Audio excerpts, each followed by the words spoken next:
Hey everyone, welcome back to our channel. Today I'm going to show you how to recover archived email on Gmail. First, let's open Gmail. And then let's try to archive this first email in here. So right click and then click archive.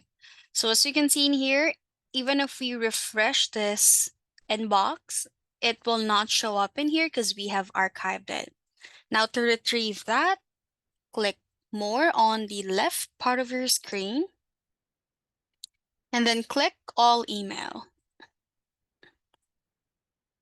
Here you can see the archived email that we have just archived a while ago. Now, if you have several emails and you're having a hard time, searching for that archived email that we had a while ago.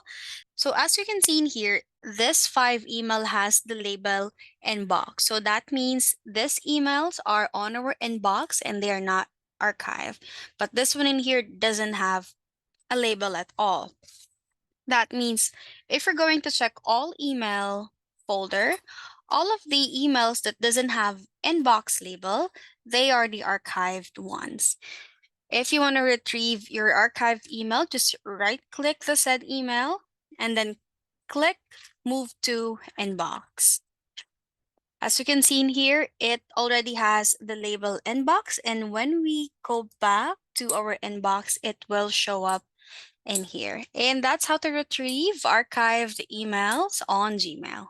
If you like this video, please give us a thumbs up, comment down below, and subscribe to our channel. Thank you for watching.